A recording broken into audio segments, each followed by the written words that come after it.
Hello everyone, my name is Neetu Ravindranath Saudagar and I'm student of Elite Institute of Pharma Skills Pune.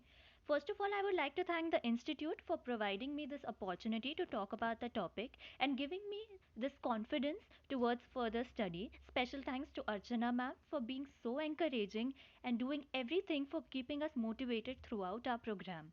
So, my today's topic is PSUR, Periodic Safety Update Report. Like it said, safety doesn't happen by accident. Safety works when people work together. So, as the name suggests, Periodic Safety Update Report is a report initially focusing on safety, which is time to time updated and modernized with investigation, with observations, and with further studies. So, this is what is basically we are going to see throughout the presentation. Okay, so this slide covers the brief agenda of the entire presentation. So first we are going to start with the introduction, which is going to answer the obvious question, which is what is PSUR. Second, we'll see the objectives of PSUR, then the general principles of PSUR, then implications of PSUR, then sources of information of the PSUR, then format, in what format the PSUR is arranged, then training related to PSUR, what the personnel need to be trained, criteria used for defining the frequency of submission of PSURs, what are the criteria which are considered while considering that how frequently the PSUR should be updated. Then later comes the responsible parties for PSUR, what parties are responsible for the PSUR, and last is the PSUR submission timelines. Introduction of PSUR. PSUR are pharmacovigilance documents intended to provide an evaluation of the risk benefit balance of a medicinal product for submission by marketing authorization holders at defined time points during post authorization phase. So, PSUR basically is going to be a document which is going to have the risk benefit balance of a medicinal product which is collected by different sources, and this document is basically going to provide you with the idea of how beneficial or how risky is the medicinal product. Objectives of PSUR: first is comprehensive and critical analysis of risk benefit balance of the product, taking in account new or emerging safety information, which means that while new and emerging safety information about the product is known, PSUR aims at collecting this information even while the product is being launched in the market and analyzing the risks and benefit related to the medicinal product. Second is post authorization evaluation at different defined time points, which means the medicinal product has a life cycle. Even if it is authorized, there are still post authorization risks or benefits that can be known. So, the PSUR objective of the PSUR here is that this post authorization benefit or risk which is known, this PSUR is going to record that as well. Next, continuing evaluation of population and endpoints that could be investigated in the clinical trial, which means that while some end populations are missed, while some populations are missed during the clinical trials, those can be covered in the PSUR, both regarding the benefits and the risks. Next, next is to continue evaluation of the medicinal product in everyday medical practice, which means that while the medicinal product is being used for treatment post authorization, still the PSUR what it does is it keeps a record of the benefits and the risks which might be arising even during the use of the product in day to day practice. General principles of PSUR. First is benefit risk evaluation should be carried out throughout the life cycle of the medicinal product to promote and protect public health and to enhance patient safety. Second is after a marketing authorization is granted, it is necessary to continue evaluating the benefits and risks of the medicinal product in actual use and in long term use. Even after a product is authorized, it is very important to keep a check on both the benefits and risks of the medical products. Then, next is analysis should incorporate an evaluation of safety, efficacy, and effectiveness information. All this data is necessary in order to keep a check on overall all benefit and risk of the product. Next is risk evaluation should be on the basis of all uses of the medicinal product. If one product is being used for multiple treatments, all of these treatments should be checked for adverse effects, risks, and benefits, and the ratio of the benefit while the PSUR record is being made. Next is it should include both clinical trial and real world data. Both the clinical trial data and the post clinical trial data should be included in the PSUR. Next is it should be performed for all authorized indications, which means that all it should incorporate the evaluation of risks in all the use of the medicinal product. Implications of PSUR. The marketing authorization holder should continually evaluate whether any revision of the reference product information is needed whenever new safety information is obtained during the reporting interval, and ensure that significant changes made over the interval are described in the PSUR. The marketing authorization holder should continuously keep a check on whether there is some changes in the safety information related to our reference product, and these changes should be readily incorporated in the PSUR. These changes may include changes to contraindications, warnings, or precaution sections, addition to adverse reactions and interactions, addition of important new information on use of overdose, and removal of an interaction or other interactions for safety or lack of efficacy reasons. Sources of information of PSUR. Sources of efficacy, effectiveness, and safety information that may be used in the preparation of PSUR includes the following: non-clinical studies, spontaneous reports, example on the marketing authorization holder's safety database, active surveillance systems, example Sentinel sites, investigations of product quality, product usage data and drug utilization information, clinical trials, including research in unauthorized indications or populations, observational studies, including registries, patient support programs, systemic reviews and meta analysis, marketing authorization holders sponsored websites, published scientific literature or reports from abstracts, including information presented at scientific meetings, unpublished manuscripts, licensing partners, other sponsors or academic institutions and research networks, and competent authorities worldwide. Format of PSUR. The PSUR follows the following format. It can be broadly divided into three types. First is the title page, second is the executive summary, and third is the table of contents. Format of PSUR. First is PSUR title page. The title page should include the name of the medicinal product, then the international birth date, which is the date of the first marketing authorization for any product containing the active substance granted to any company in any country in the world. Then the reporting interval, the date of the report, marketing authorization holder details, and statement of confidentiality of information included in the PSUR. The title page shall also contain the signature. Next section is the PSUR executive summary. An executive summary should be placed immediately after the title page and before the table of contents. The purpose of the executive summary is to provide a concise summary of the content and the most important information in the PSUR, and should contain the following information: introduction and reporting interval, medicinal products, therapeutic classes, mechanism of action, indications, pharmaceutical formulations, doses, and route of administration. Next is estimated cumulative clinical trial exposure. Then estimated interval and cumulative exposure from marketing experience. Then number of countries in which medicinal product is authorized.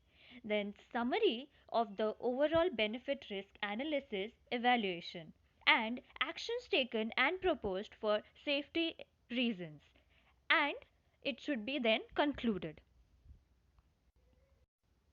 Table of contents. The table of contents is included right after the executive summary. The table of contents is divided broadly into 19 sections, and some of these sections are further divided into subsections. The first section is introduction. The introduction is brief and it usually contains IBD, reporting interval, mechanism of action, indications, classes, route of administration, doses, etc. The second section is worldwide marketing authorization status. This shall include the date of first authorization worldwide, indication, authorized dose, and where it is authorized. The third section is actions taken in the reporting interval for safety reasons. This shall include description of significant actions during reporting interval by sponsors or data monitoring committees. The fourth section is the changes to reference safety information. This shall include any significant changes made to the reference safety information within reporting interval, including contraindications, serious adverse events, drug reactions, ongoing or complete clinical trials. The fifth section is estimated exposure and use patterns. This PSUR section shall provide accurate estimate of the population exposed to the medicinal product, including all data related to the volume of sales and volume of prescription. This section is further divided into subsections, which includes the cumulative subject exposure in clinical trial, cumulative and interval patient exposure from market. The sixth section is data in summary tabulation. It provides safety data through summary tabulations from clinical trials. It includes spontaneous, serious, non serious. The seventh section is summaries of significant findings from clinical trial during report. This shall include significant findings while ongoing clinical trials, long term follow up, complete clinical trials, or other therapeutic uses of the medicinal product. The eighth section is the findings from non interventional studies. This includes non interventional studies, meaning observational studies, epidemiological studies, registries, and active surveillance programs. The ninth section is information from non clinical trial and sources. This includes other clinical trial data or medication errors. The 10th section refers to the non clinical data, which includes the in vivo and in vitro studies. The 11th section is literature. It includes summaries of safety findings either published in pre reviewed scientific literature or made available as unpublished manuscripts. The 12th section is other periodic reports. Single PSUR for single active substance. Usually, this is the protocol, but in case if a medicinal product has multiple PSUR, then this section shall include a summary of all those PSURs. The next section, the 13th section, is lack of efficacy in controlled clinical trials. This should summarize lack of efficacy relative to established therapies for products intended to treat or prevent serious or life threatening illnesses. The 14th section is late breaking information. This PSUR section includes important safety, efficacy, and effectiveness findings that arise after data lock point during the preparation of PSUR. Example including clinically significant new publications, important follow up data, clinically relevant toxicological findings, etc. The 15th section is overview of signals, new, ongoing, or closed. This shall include signals which can be qualitative, which means case series, or those signals can be quantitative, which means epidemiological studies. This should be included in a tabulation format. These tabulation includes brief description of signal, data when marketing authorities become aware, status of the signal at the end of the report, data when signal was closed, source of signal, brief summary of key data, plans for further evaluation, actions taken, etc. The next section is signal and risk evaluation. The purpose of signal and risk evaluation is to provide summary of risk and missing information at beginning of reporting interval, evaluation of all signals closed during reporting interval, evaluation of new information with respect to previously recognized identified risks, summary of effectiveness of risk management. The subsections included in this section are summary of safety concern, signal evaluation, evaluation of risk and new information, characterization of risk, effectiveness of risk minimalization. The 17th section is benefit evaluation. This section includes subsections which are important baseline efficacy and effectiveness information. Second is newly identified information on efficacy and effectiveness. Third is characterization of benefits.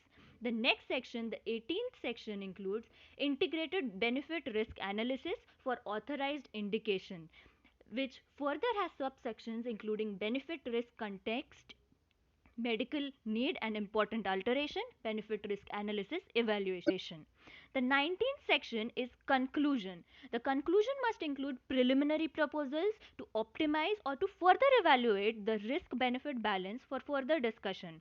Proposed changes of the reference product information should be described in this section of the PSUR. Training related to PSUR process. For all organization, it is the responsibility of the person responsible for the pharmacovigilance system to ensure that the personnel, including pharmacovigilance, medical and quality personnel involved in the preparation, review, quality control, submission and assessment of PSUR are adequately qualified, experienced and trained according to the applicable guidelines. Second is training to update knowledge and skills should also take place as necessary. Training should cover legislation, guidelines, scientific evaluation, and written procedures related to the PSUR process. Criteria used for defining the frequency of submission of PSUR. There is certain criteria that has to be defined for how frequently there should be the submission of PSUR. Some of the criterias are: first is information on risk or benefit that may have an impact on the public health. Second is new product for which there is limited safety information available to date, includes pre and post authorization experiences. Third is significant changes to the product. Example, new indication has been authorized, new pharmaceutical form or route of administration broadening the exposed patient population, etc. Next is the size of the safety database and exposure to the medicinal product, and medicinal products subjected to additional monitoring. Responsible parties for PSUR. What are the parties that are responsible for the PSUR? Some of these are clinical trials and pharmacovigilance department, regulatory departments, packaging departments, marketing department, quality assurance department, and the quality control department. PSUR submission timelines. For the US FDA, quarterly reports during first 3 years and then annually submission is done. For the European Union, semester reports for first 2 years, then annually for 3 years, later on every 5 years at the time of renewal of registration. And in India, initial 2 years every 6 months and after then annually for next 2 years. I really hope I have made sense and I have been able to make an impact and I have been able to summarize at least what periodic safety update report is all about, the formats, the objectives, etc. Thank you very much to all the audience for listening to the presentation and for your unwavering attention throughout this presentation. And I would finally like to conclude this. Thank you. Have a nice day. Stay happy, healthy, and safe.